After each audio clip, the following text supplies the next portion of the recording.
Alright, so let's pick up where we left off. I accidentally had something playing in the background that I knew was going to cause the stream to end, the video, whatever you want to call it. So what I'm talking about is, and make sure you watch the whole video, both parts. Hit the like button, share, support the content if you have the means to do so and desire to do so. But people are empowering these women by the false perception of relationships and the false preaching and false teaching that's going on in the church involving relationships. Now, let me say this to end any hope that anybody that doesn't agree with me would have to make any type of argument. I'm not saying mistreat. You shouldn't be in no relationship with nobody that you feel you have to mistreat. But at the same time, the relationship is based around the man. Like somebody made a comment on Facebook, if you ain't got this, he said if you don't, you should have the means to be in a relationship. And he said that if you don't make such and such money, that you not the head. I said, first of all, the man is the head even if you living in a car. It doesn't matter. The Most High never see this is where I'm gonna correct y'all. They want to use God when it's convenient to empower women and to put women in a position in a relationship that the devil wants them in, not God. Because when a woman is running stuff, controlling stuff, then the devil has taken over their relationship, and she's nothing more than Jezebel 2024. So don't try to put God in that mess, man. The Bible says he's not the author of confusion, which means that it should be clear who the leader is, and the leader in every relationship should be the man. And any woman that don't want to be led by that man, you're basically being evil, using him and stand with him, and you don't even want to be led by him. This is what you're supposed to do. You're supposed to remain unmarried, and when you find somebody that you're gonna follow his lead no matter what, then you get married. Even if you making $200,000, he only making 30. If y'all married, he's the leader. And you guys need to start being a leader and stop expecting these women to do your job too. The only thing that woman should be leading is them kids when you ain't around. When you at work or something. She ain't supposed to be leading no man. But this is what these preachers teaching with this pastors with an S stuff. They making it like they can be on the same level as a woman. Are you a woman? I mean, so keep the Most High out of that marriage stuff.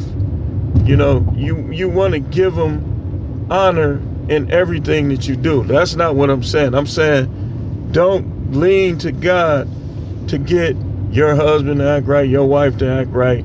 Everybody should just act right on their own because that's how they're supposed to act. But people be trying to put God in it, or I'm going to put it, your wife don't agree with nothing you say. She don't respect you. She ain't giving you none, and you talking about, I'm going to put it in God's hand. What are he going to do? He going to be like, be a man. Dump her or get you a second wife. But I think he'll say dump her because the Most High don't want that confusion within you and within your life. You don't stay with no woman that don't respect you as a leader. You dump her. She cried. Whatever happened, happens.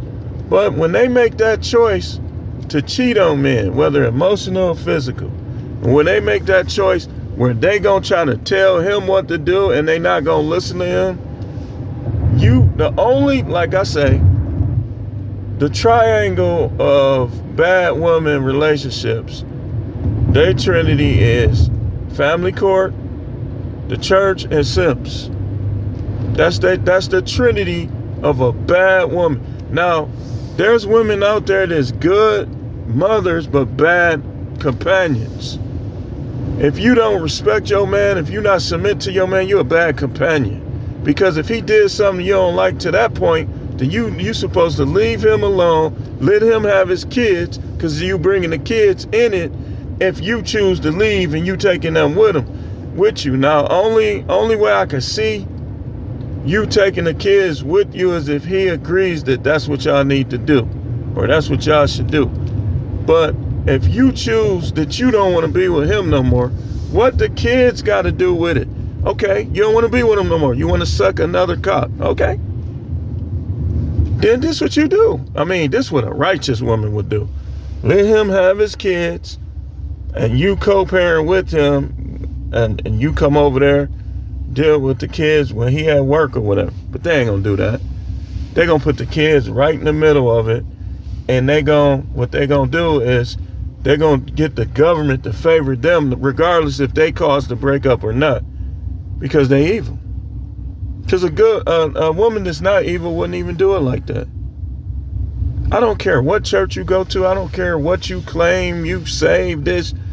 If you doing a man like that, by the fruits of you'll know him, right? You malicious.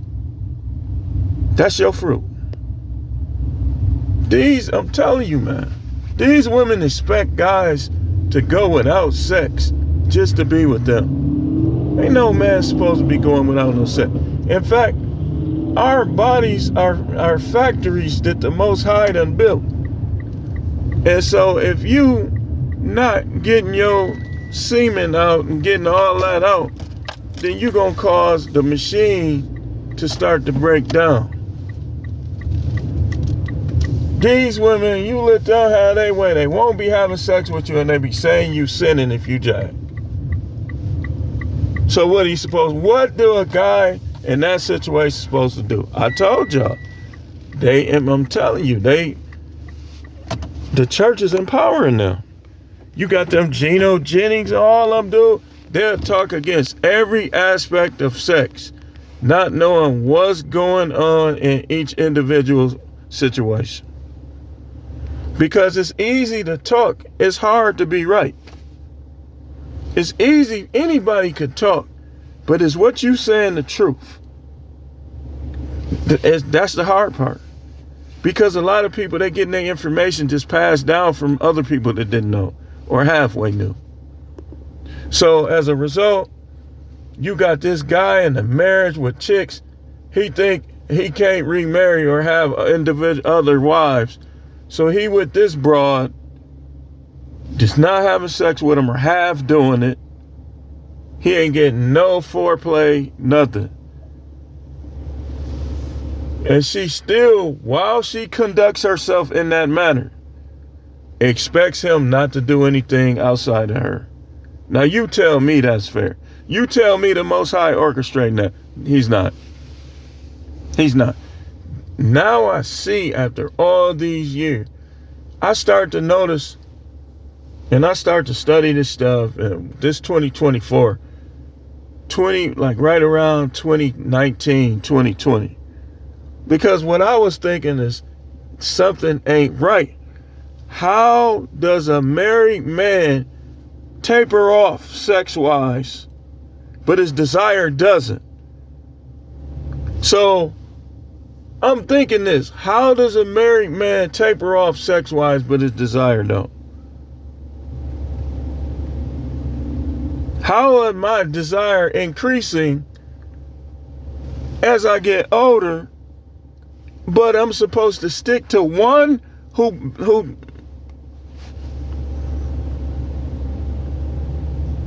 I don't tell y'all every day, because it's not fair, because every person has good.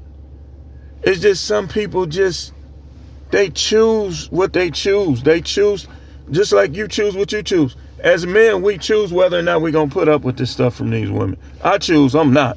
I'm standing on them. If I got to die alone, who gives a flying flippity dip? It's Sunday, y'all. Who cares? Oh, you gonna die alone. I'd rather die alone than die with a broad that won't suck me off. Won't let me hit her from the back. Now, yeah, it's Sunday and everything, but this for adults. So as long as I'm not cussing. That argues with you more than she opens her legs. I'd rather die alone. And is impressionable and fascinated with other men while she doing and not doing all that other stuff. What the bleep?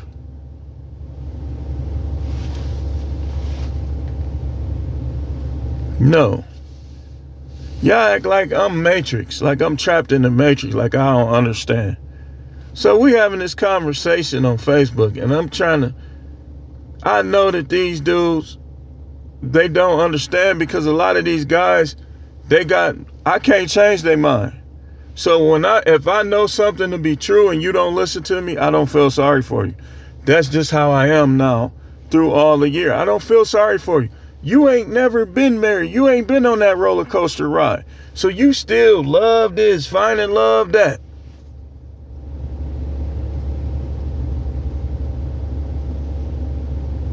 Find love, blah, blah, blah, blah, blah, blah. Yep.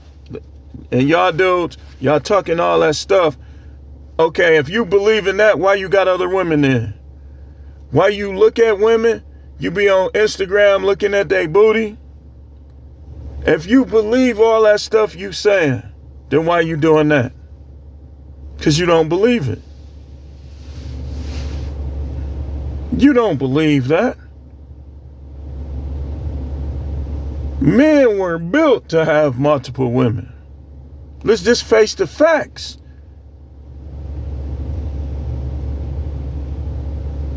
You say, well, that's illegal. It ain't illegal with God.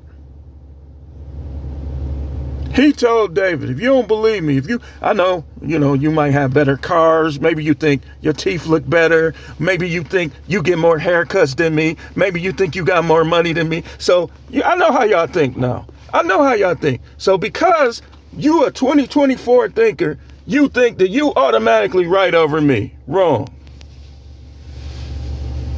But if you don't want to listen to me, that's fine. For those who want to listen to me, let me show you how it is.